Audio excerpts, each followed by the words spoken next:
Hey guys and gals, welcome back to The Scared Sheep, where I, Miss Scared Sheep herself, take a deep dive into lesser known Japanese horror. In this episode, I will be taking a look at Gekijouban Zero, literally Zero the movie.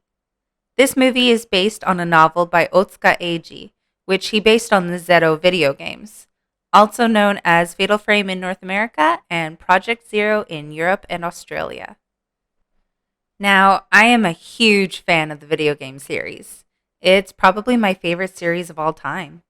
For those of you who are unfamiliar with the game, the series debuted in 2001 on the PS2, where they released the second and third installment in the games as well. The franchise was later sold to Nintendo, who released the fourth and fifth games with no word yet on when we will see the next installment. While each game contains its own unique setting and protagonists, with some exceptions, the games do continue parts of the storyline with characters from previous games. That being said, all of the games consist of the same elements of uncovering a mysterious ritual through journal entries and visions of the past, and fighting ghosts with the camera obscura. If you enjoy horror games that are less about jump scares and more about the atmosphere and storytelling, then I highly recommend you check the series out. However, if you were to watch the movie expecting something similar to the games, then you would be sorely disappointed. But as I will explain, the movie does still contain some very clear inspiration from them. I certainly wouldn't call this Zero the movie like they tried to make it seem, though. Released in Japan on September 26, 2014, Zero was directed by Asato Mari, who is best known for directing 2009's Ju-on Black Ghost. The main characters are Tsukimori Aya and Kazuto Michi, who live at a Catholic boarding school for girls out in the countryside, where a rumor about a curse that only affects girls has been floating around. It's worth noting that this is a very unique setting for a movie in Japan. While Catholic schools and even all-girls Catholic schools do exist in a small number in Japan, I could only find one Catholic boarding school listed in the whole country, and it's more of a traditional school than the small mission-based school we see in the film. With all this in mind, let's jump into Gekijouban Zero. The movie opens to Aya dreaming of herself drowning underwater while speaking of a curse that only affects girls. It's now been 10 days since Aya locked herself away in her room, and her friends and teachers are growing more and more concerned. One friend in particular, Kasumi, is especially concerned. Aya seems to be the only thought on her mind, and after 1 month of not being able to see her, Kasumi kisses a photo of her at the stroke of midnight. We immediately cut to a scene filmed from the perspective of a camera. We see two girls, Itsuki and Risa, sneaking out of a first-floor window of the school. While eating snacks and painting their nails in the town at the base of the mountain, Risa mentions the rumor that if you kiss the picture of the person you like at the stroke of midnight, they will like you in return.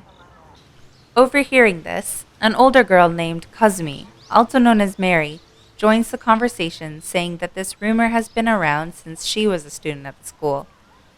She adds that this is not actually a charm that will make the other person like you, but rather a curse that can only be inflicted upon another girl.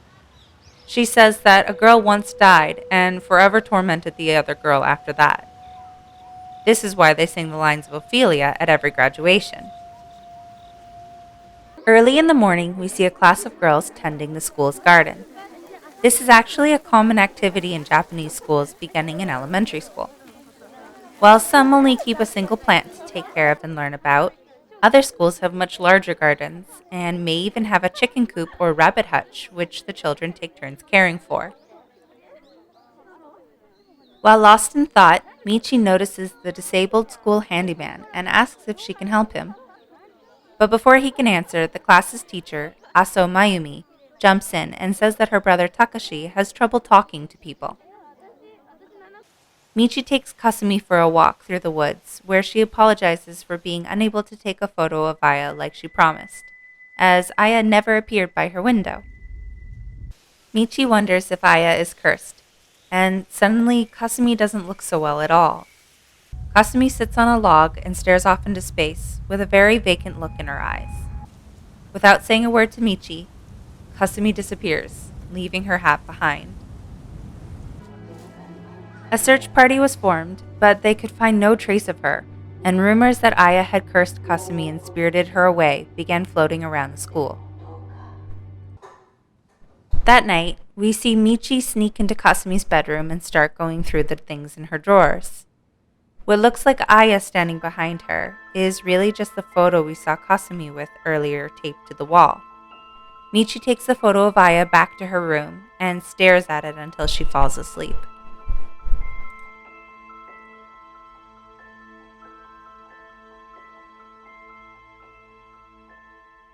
In class the next day, a ghostly-looking Aya appears next to Michi and whispers in her ear to break the curse. Walking down the hallway in a daze, Michi suddenly collapses, and Itsuki and Risa, who happen to be there, bring her back to her room. Risa notices Aya's photo on the post and remarks that she wants one too. But Itsuki snatches it out of her hand and says that they should keep it safe for Kasumi. For the meantime, they decide to store the photo on an unused altar in the attic. Later, while brushing her teeth, Risa is lured back to the attic by the ghostly image of Aya and nearly kisses the photo. The next morning at breakfast, she confesses that she has been seeing Aya around the school, and Itsuki admits that she has been as well, ever since they saw the photo of her. Now back in Michi's room, they wonder if this is the work of the curse that Mary had mentioned to them that day they skipped class. Itsuki wonders if rather than Aya being the one that is cursed, it's Aya who cursed her own photo. At that moment, Aya appears behind Michi and Risa, and then suddenly Itsuki is in choir practice with the ghostly Aya beside her. She runs out of the school without anyone else reacting, and ends up elbow deep in a pond, with Aya walking on water towards her. Aya asks Itsuki to break the curse, and she comes back to her senses, just as she is about to kiss the photo.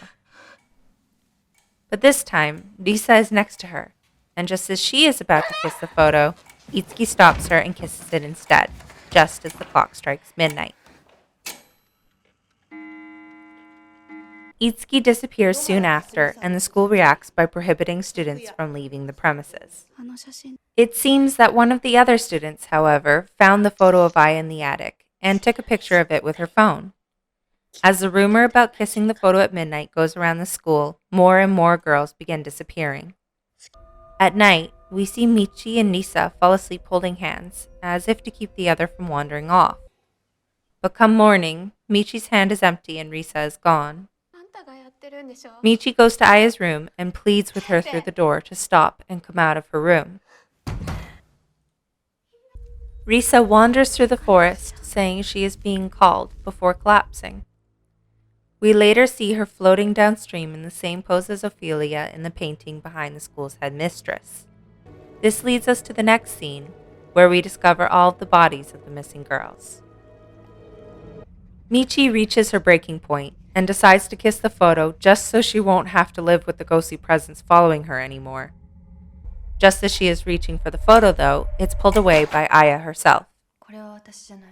Aya explains that she isn't the one who cursed those girls, nor is it her spirit that they have all been seeing, and asks for Michi's help in figuring out who the girl that looks exactly like her really is. That night, we see Takashi coming back to his room with muddy, soaking wet feet. His sister wakes up and asks if he went back to that place again. Michi and Aya skip school to visit Mary and ask her what she knows about the curse. Mary explains that this idea of kissing the picture at midnight had been around in the school since long before her time there. 当時、女の子同士の恋は受け入れられずに、大人たちに無理に引き離されたりした。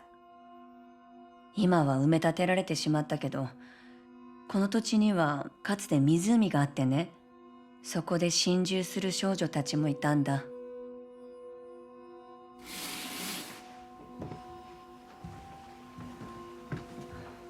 ここ、昔のうちの店。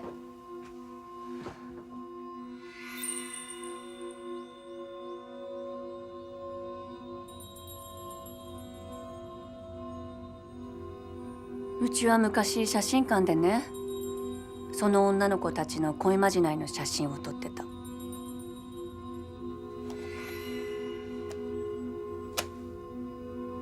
ここは当時の女の子たちにとってとっても神聖な場所だったんだ。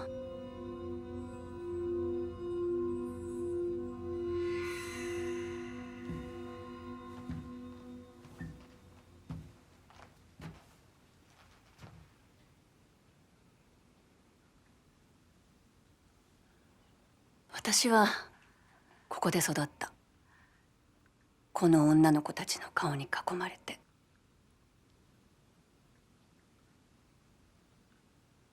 大好き、大好き。ずっと一緒に、ずっとそばにいるよ。死んでも離れませんように。大好き、大好き。あの世で結ばれますように。こうしてると女の子たちの声が聞こえるんだ、今でも。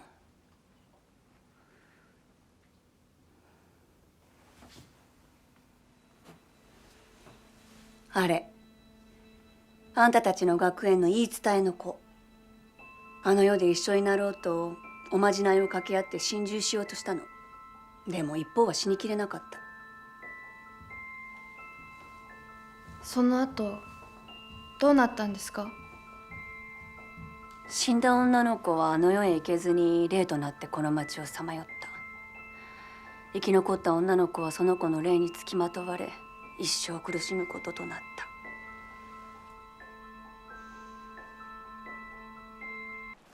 It would seem that this photo of the girl who looks like Aya also came from the studio, but was actually taken by Mary's son, who saw her on a bridge by the stream.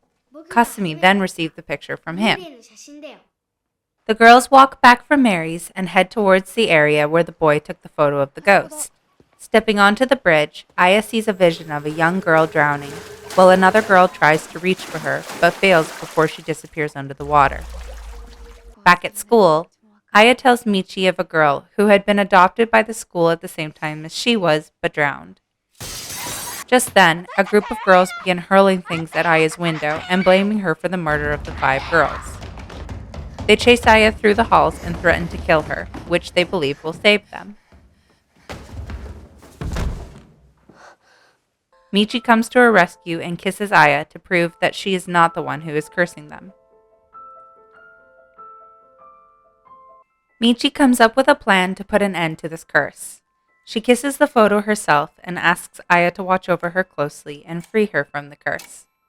They bind their hands together with a long red string and go to sleep. Sometime in the night, Aya is awoken by the pulling of the red string. She follows Michi, who walks on in a trance.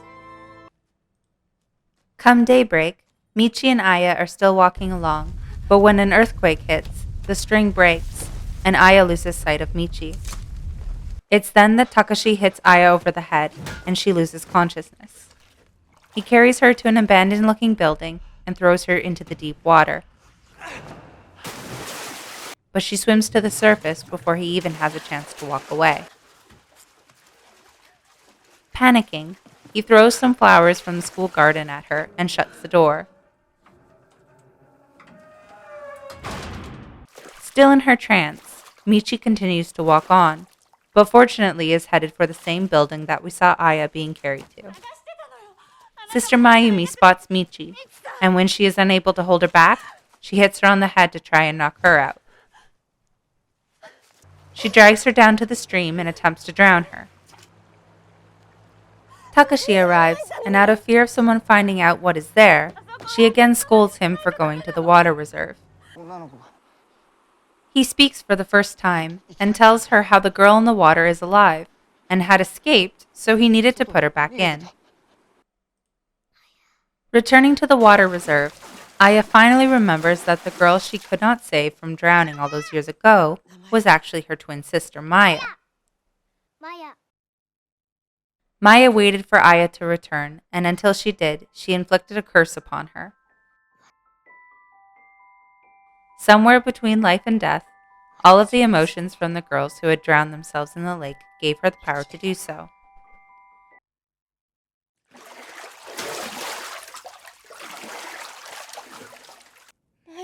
Aya apologizes for being too afraid to remember what had really happened and promises to always be with her now. But Maya says that she must continue living for both their sakes. The curse appears to be lifted at this point, as we see Michi awake from her trance. We quickly cut to Sister Mayumi and her brother Takashi as they make their way through the forest. Due to his bad leg, Takashi slips down the side of the mountain and falls into the stream. At first, Mayumi tries to save him, but stops just as she reaches out for him and instead allows them both to drown.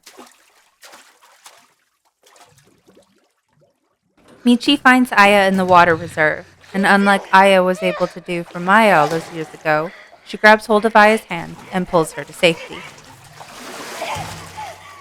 It turns out that Sister Mayumi and Takashi both knew of Maya's body being in the water reserve. To try and calm her spirit, Takashi would offer her flowers from the school garden. But Mayumi felt that the secret must be protected at all costs, and so she would drown anyone who came close to the water reserve, including the girls who were led there in a trance by the curse. During the girls' graduation performance, we see Mary visiting the school's headmistress. We learn that she was in fact the same girl from the photo that Mary had showed us earlier, who had backed out of the suicide pact at the last second. The spirit of her former love haunted her for many years until she thought that if she gave her a companion, it would break the curse. That was when she adopted the twins, Aya and Maya, for the school. Maya. One would live there, and the other would drown in the water reserve to keep the girl's spirit company. She asks which girl would prefer to be the one who died, and Maya volunteers to be the one to drown as she is the older twin.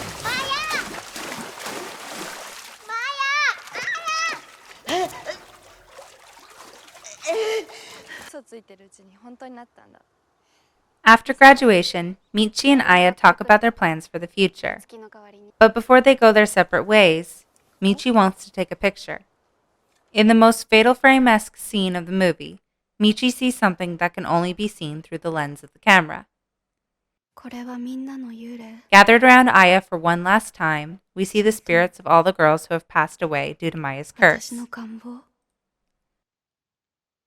Michi decides not to take the photo after all, but promises to come back to take Aya's picture with her own camera after she finishes studying photography in Tokyo. Okay, now that we've seen the movie, let's look at the scenes that could compare to the games. As I said earlier, this movie is definitely very different from the video game series. But there are certain parts that can be pointed out as inspiration taken from the games. If you are already familiar with the Fatal Frame video game series, then you may recognize the Aso name. In the games, Dr. Aso was a folklorist deeply connected to many of the plotlines in the games, and is the man who invented the camera obscura as a way of exorcising ghosts. Many of the main characters in the games are his descendants, two of which share his last name of Aso. And although the movie places no significance on this, I can't imagine that Mayumi and Takashi's last name also being Aso is just a coincidence. Given the twin theme in the movie, we can see a lot of similarities to the second Fatal Frame game, Crimson Butterfly. Watching the scene where Aya as a little girl fails to save her sister, I am reminded of a similar scene between the two twin sisters Mio and Mayu. When they were young, the older one fell down the mountain while the younger one wasn't paying attention. The older twin only ended up with a crippled leg rather than dying, but the younger sister still carries the guilt of the accident for what happened to her. Of course, you could compare another scene in the movie with this scene from the game, as Takashi's slip down the mountainside is almost identical to that of Mayu's, except that she didn't fall into the water like he did. Takashi's injured leg is also very similar to Mayu's, which was a result of the fall. In the movie, Maya, the twin who died, also says how she had been waiting all of this time for Aya to return. This is the same sentiment that is repeated many times by Sae to her twin Yae, after she was forced to complete the ritual on her own after Yae fled the village without her. We always used to promise each other that we would stay together. Just like Maya, Saya's spirit waited for Yae to return to where she had died. Not only that, but we can also see a small similarity to Saya and Mayu, again in the fact that Maya, being the older twin, volunteered to be the one to drown. In Crimson Butterfly, it was always the oldest twin who was to be sacrificed. We see even more inspiration from Crimson Butterfly in the red string that Aya and Michi tie around their wrists. In the game, the twin girls who perform the ritual sacrifice tie a red rope around their waists to connect them.